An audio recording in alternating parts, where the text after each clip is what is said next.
Hello and welcome into the KE Report. Shad and Corey here, getting an update on silver Tigre metals, traded on the TSX.V under the ticker SLVR and on the OTCQX under the ticker SLVTF. And we're joined today with the president and CEO of Silver Tigre Metals, Glenn Jessome. And Glenn, you put out some big news to the market, and I want to dive into it with you. And it's on the PFS for the Tigre project here. And this is on the really the open pit, the gold portion of the deposit. Of course, you still have all of the high-grade silver underneath the project that you'll be working towards a PEA on. But just for the, kicking things off today, give us the high-level takeaways you want investors to know about the preliminary feasibility study that you put out on the gold portion, the open pit portion of this project. Absolutely. Shad, Corey, great to hear you guys. Great to be back on here. Look, very excited. We can't let people lose sight of the fact. And Shad, I know you understand it, and you too, Corey.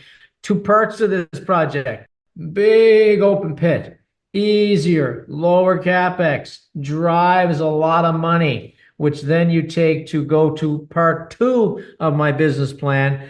An underground that we think is going to go for 10, 20, 30 years, high grade silver in the underground. So it's always been the plan. It's never changed. We just happened now with this PFS to have this open pit, which is the first 10 years of it, ready to go. And oh boy, were those economics great. Did you get to look at them, Shad or Corey? I wasn't sure if you saw them or not.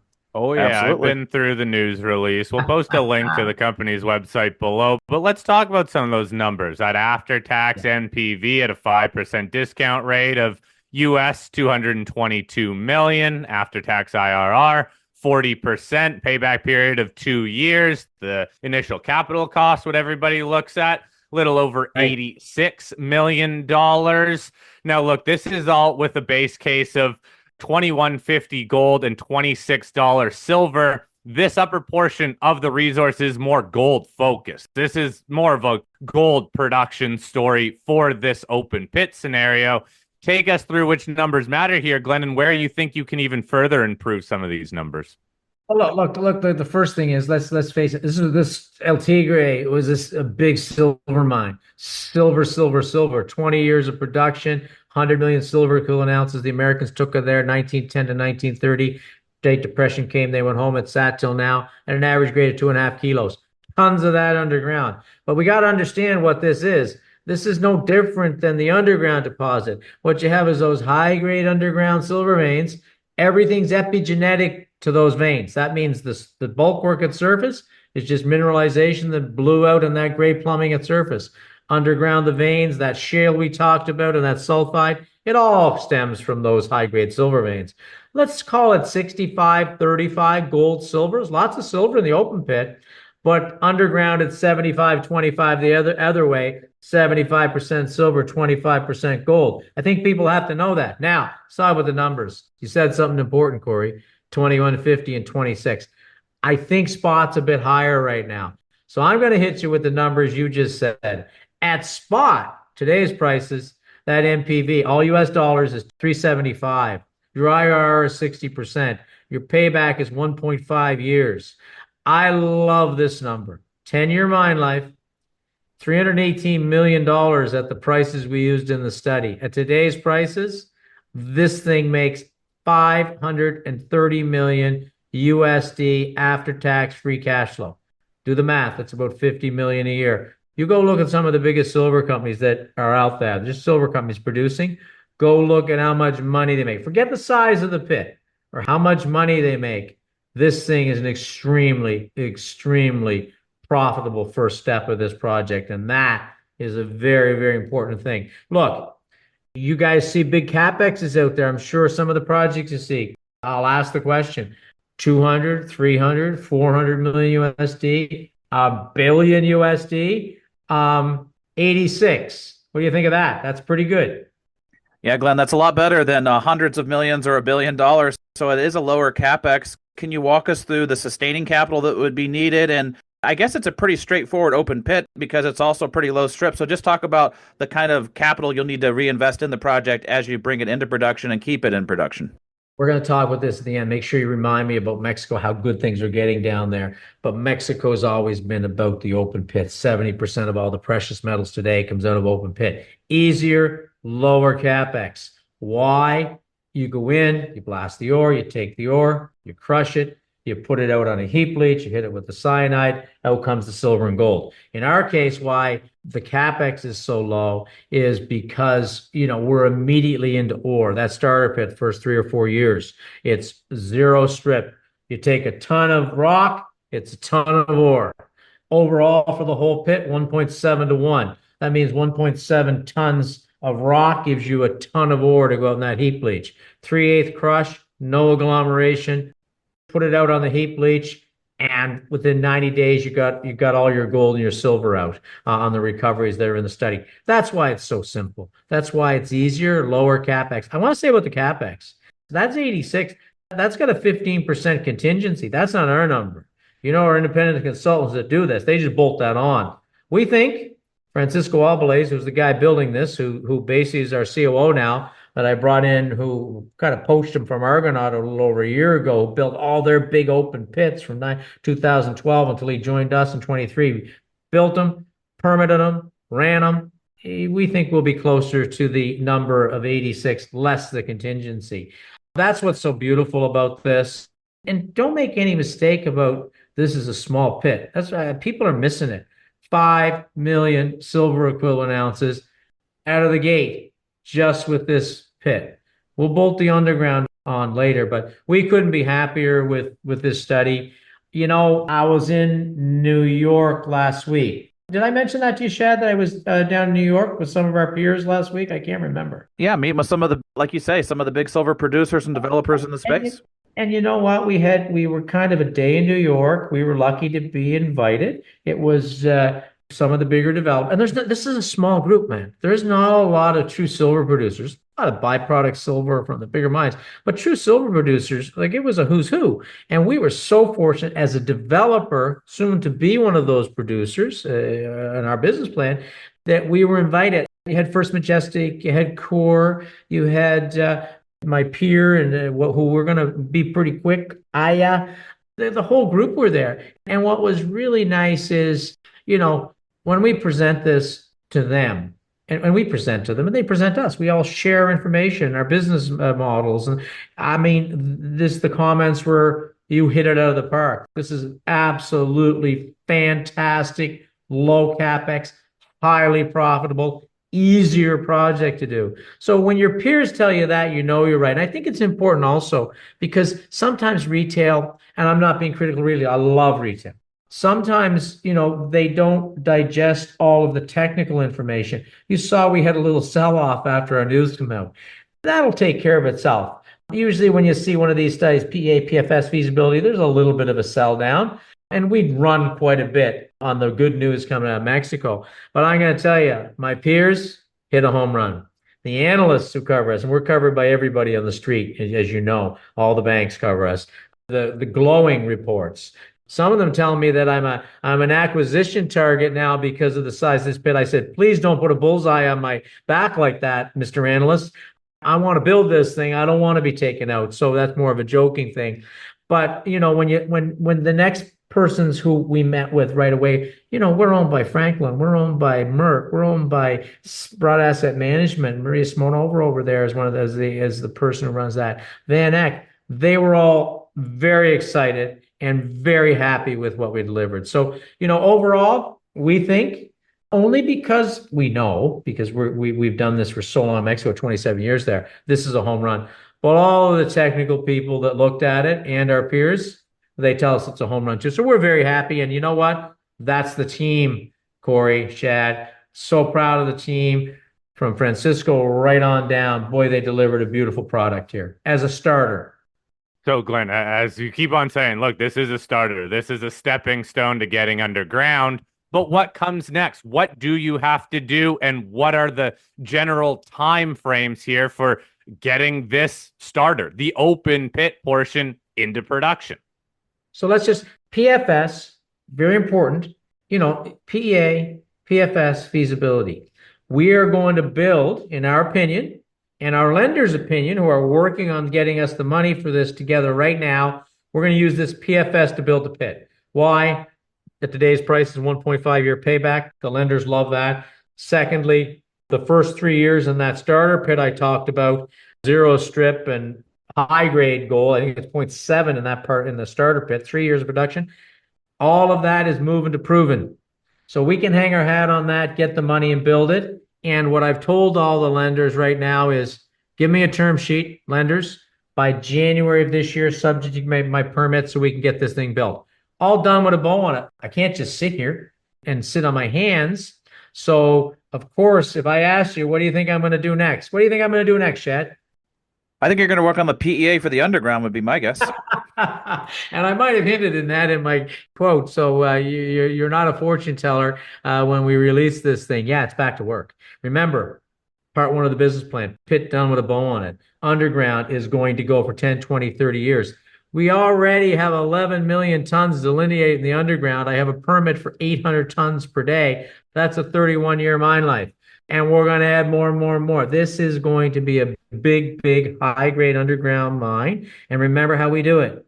Pit, build it, all that cash flow, use that to build the mill for the underground, and the most expensive part in any underground in Mexico, all that underground development you need to do. So what's next? Well, I'm happy to say that I think you remember me talking about the fact that over the last couple of years, we're miners. We got right back into the Tigre and we've developed right back in the guts of the old Tigre mine. And that will be where we haul all the ore out of in a couple of years. But right now, that's drilling central. So 600-meter holes are turning now into 100, 150-meter holes because we're starting to drill, if not this week, next week, underground, high-grade shale, high-grade sulfide, that big sulfide zone discovery. And of course, remember, unlimited high-grade intercepts on the old Tigre, Suey, and Sites Kelly vein. And if you remember, people love that. I mean, I drove the value of the company just on those drill results, I think, to $250 million Canadian almost. So I can't wait to get those out there. But as you know, they're not really just to get high-grade results. I'd love to have them, Corey and Chad. That's for that PEA. And do you want to hear a little bit about when we're going to put that in and how we're going to do it? Sure. Well, what we're focusing on, let's get that drill turning. Those drill results I had to stop the underground drilling to finish the pit. Broke my heart. Want to get those out there. Once they start coming and, before Christmas, some of those results, they're not going to stop because one underground drill rig will turn to 2, which will turn to 3. And we're just going to keep adding underground high-grade ounces in the shale sulfide and veins. But for us, that's not why we're doing it. Just like the first hole I drilled way back when in 2017, the holes I drilled in the pit, and these are the same. These are to get ready for an economic test so you can build the thing like we did with the pit. So let's call it first half of next year. I'd love to say first quarter, possible. Let's just say first half of next year, I'm going to deliver that PEA, matching up to that 800 ton per day that I'm permitted for in the underground. But remember, I already have, we hauled in, we just finished a brand new road all the way. We can take flatbeds all the way from the highway to El Tigre on. We just hauled that mill I bought a year or more ago on site. It's there, ready to go. And we can't wait to get that thing built and start processing the underground ore. But first step, PEA, first half of next year, going to be exciting. And then you're going to see the whole picture. You're going to see that beautiful, very profitable, low capex pit, driving cash flow. You're going to see what that 800 ton per day mill running that high grade ore through it is going to look like. And then you'll be talking about all the same things we were talking about today. What's your NPV? What's your IRR? How much money does the thing make? What's the payback? So we're excited to get that out there. And then you're going to see finally the full Tigre picture. Well, Glenn, we're looking forward to seeing the full Tigre picture. We'll keep following along with the drilling at depth into the shale, into the veins, into the different sulfide area. But let's just pivot back to, this PFS, the open pit. It really needs that final stamp of approval, the permit. Things have been changing politically on the ground in Mexico since October 1st when Claudia Sheinbaum took over as president. Her administration has been very friendly towards foreign investment capital being safe in the country. Can you give us an update, kind of boots on the ground, of your view of Mexico? When will we start seeing permits, Glenn? You know what? Let's just like I think we talked right after the election. I'm pretty sure Corey and Shed we did. Is that correct? We did talk. The very next day. Yeah. Oh wow. We were right on top of it. Well, so much has happened. Look, I probably said this the same way, and I'm not going to say it. Everything I tell you, I think it's not self-serving. It's logical. We've been in Mexico for 27 years. So we analyze all the things that come at us and we say, here's what we think will happen. We've been very, very right. I've been very, very right in what I've told your listeners as we went along about how Mexico was going to get better.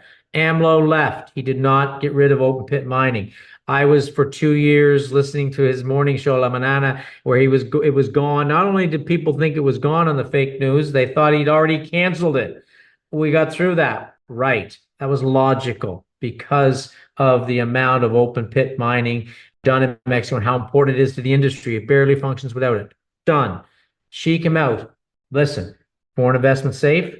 I need more of it. We're foreign investors, so happy. And then I don't know, maybe you guys saw this. We saw it really early. And then we all had a nice move in Mexico because she changed her platform. She had 100 points she was going to govern by that she ran on. And basically, Reader's Digest version, after she was elected, she changed one thing in there. Number 87 in her 100 points talked about getting rid of open pit mining concessions, getting rid of open pit mining. That was removed from her official 100 points of governance. And when she filed that on the Mexico website, the official website of the government, it was gone. And you saw a lot of energy. A lot of the stocks in Mexico, including ours, started trading better. So that was all good. But really, we think some of the things that have happened, the last two things were very important in the last 10 to 12 days. There was a meeting called, I think it was broken by the US consulate or the government, and the top 250 CEOs of all the American companies that wanted to or do business in Mexico, she met with them directly. A lot of them personally went to Mexico. A lot of them, I guess, would be doing what we're doing, an online or a Zoom. And I saw a presentation. Even though we're a Canadian company, it was just the American companies. We have another meeting later this month. Similar thing. I'll fill you in on that as we go. But that being said, the message was so strong. Your investment is safe here. I need a lot more of it, nearshoring especially, and it will be safe under my administration. It was almost amazing. And not all the investment, but I'm going to just give you a summary. Right after that meeting, Amazon announced $6 billion into Mexico. Royal Caribbean, $2 billion. NVIDIA announced a $10 billion. These are all B investment in a brand new chip manufacturing facility for Mexico. And then there was a ton more. Go look at it. Such a positive piece of information. We're foreign investors from Canada. We have the Canada, US, Mexico Free Trade Agreement. We think it's all on re-rating. What's going to be the biggest re-rating for Mexico next? Shad, Corey, what do you think it's going to be? What's going to make it go rock and roll for the mining industry? Probably open pit permits, won't it? Well, That's what everyone's worried about. Well, no, but yes and no. The yes is there hasn't been a permit really issued in Mexico. One little pushback since AMLO took power in 2018. Any permit. There hasn't been a permit. So what the next re-rating is going to be permits. I don't care if it's pushback permit. I don't care if it's an underground permit. Open pit permits will come. When those permits get issued, and I think they're coming sooner than maybe I thought, you're going to see another re-rating of Mexico. And then there's going to be the open pit permit, which is just going to light us on fire. But make no mistake, when that first permit is issued, all these stocks are going to go up. Now, you asked me about timing. I was interviewed last week by another interviewer, and the same question, when do I think permits are coming? And I said the following. I said, look, I'd like to be self-serving and say permits are all coming before Christmas. I'm going to have mine before Christmas. I didn't say that. I said I didn't think there'd be any permits until early next year. Government all changed on October 1st. Every secretary, every administrator, every head, every minister is brand new. So they're all running around trying to find a desk and an office and a pencil and a computer and a phone. And Mexico is really going to shut down for Christmas. Big, as you know, Christian Catholic country from around the 10th. That's what happens in our business, right till about the 10th of January. So I said, look, they're not even going to get to look at the files. Let's deal with it next year. I've seen so many, and this is me being logical again, I've seen so many positive things since the last 10 days, just the interaction with the government, how outreach and communication is so much better than the last administration, that I would not be surprised at all. Can't guarantee it. Now, when I was interviewed last Friday, I said, I think you might see permits before end of the year. Why is that important? All the Mexican miners are going to re-rate. You can write that down. And how far they re-rate, I don't know. It will be bigger news than her removing from her program, which drove them, some of them doubled, 87 from her 100 governance points. That's bigger, in my opinion. And that's based on our experience and us being there for a long time. I do not think that the open pit permits, there's a little more involved. I'm looking at mine. If you ask me, I don't think I'm seeing mine for an open pit until early next year. But that's okay. We're ready to build. I got to get my debt lined up. Not even going to have that ready until January. So that's great. And we're right back to working the underground. But that's my thoughts on it, Corey and Chad. Let's just see what happens. But re-rating is coming on any permit. So people should be ready for that and paying attention to that news when it comes. What about the broad silver market then, Glenn? Because look, we have seen some silver stocks get re-rated because of these higher silver prices. But you look at some of the more established silver miners, some of those have been getting picked off while a lot of the small ones are still working towards profitability. Does this better silver price right now lower your cost of capital and make it easier for you to build this thing? 100%. And look, I don't need to get into the macro. We mined silver at 10, 12, 15, 20 was a dream. 34, as someone producing the metal, you should be doing backflips. Okay. So that is, and is it going to go higher? If you told me it was 34 a year ago, I said, oh man, that's the dream. I see it going higher. We hear, when you look at the fundamental demand, the way the world is changing, the way the world is changing for solar and cars, and I just could go on and on. I'm not going to, we don't have time. This price is, I think, got room to move. Why are though, and this is something I want to ask you guys about. What we've seen is a phenomenon. And that phenomenon, and we don't care about the phenomenon because all we ever do on that first drill hole for all of our projects is basically in our 27, 28 years there. First drill hole is on the way to a MRE, PEA, PFS, if you can build on that, great, or a feasibility study. That's all they're for. And where the real reward has always been for us is building a mine. The group has built 3 mines in Mexico, and they've sold 2 more to majors. Okay, and here we are today. I challenge anybody to go say, what percentage of precious metals companies, and put this into ChatGPT, will become commercial? How many do you think it is? Come on, Corey, I know the number. What do you think it is? 1 in 100, 1 in 150? What do you think that the number is for an exploration company first drill hole that will ever become commercial? Oh, like 0.2% maybe? Maybe 1 in 1,000? 1 in 3,000. It's 1 in 1,000. Now, I'm going to tell you, I was on the mountain with Joe Foster from VanEck. Went for a site visit. Joe went first time he was in Mexico in 10 years. Had a wonderful visit with Joe. And we were talking about this. It was supper or breakfast. I can't remember.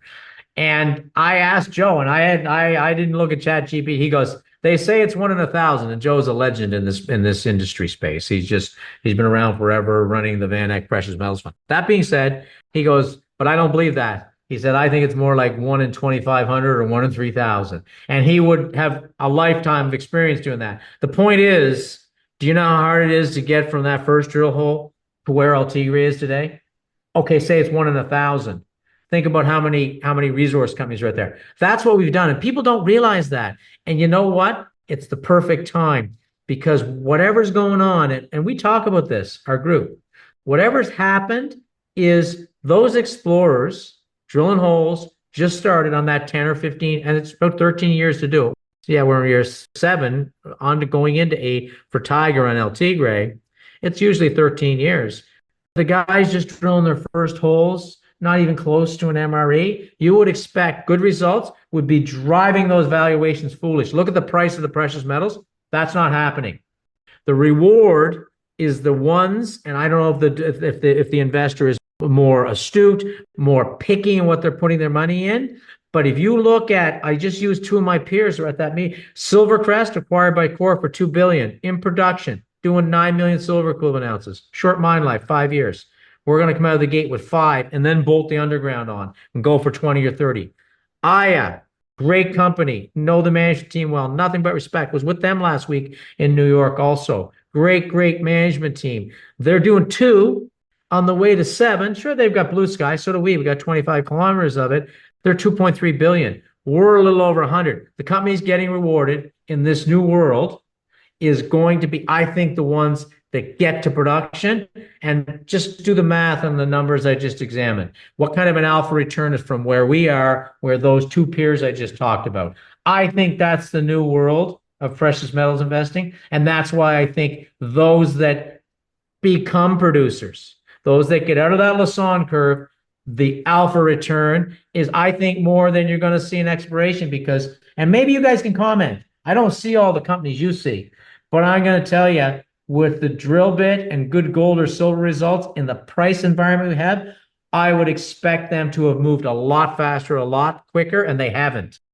Well, Glenn, I think we'll wrap it up there for today, but you're spot on. I think that there's a big re-rating that's going to happen in the whole sector as a lot of these quality development projects and even some of the new producers actually get re-rated higher. I think it's just in the fullness of time we start seeing more momentum traders come into the space because the returns in the precious metal sector for producing companies are going to be too big to ignore. And for all the 100%. people listening in that want to follow along with the news flow out of Silver Tiger, because there's a lot of news on tap, definitely click on the link below this interview. It takes you over to the company website, straight to their news section, so you too can follow along. I'm sure we'll have you back on soon, Glenn, for another update when you have more news hit the wires. But as always, looking forward to our next conversation.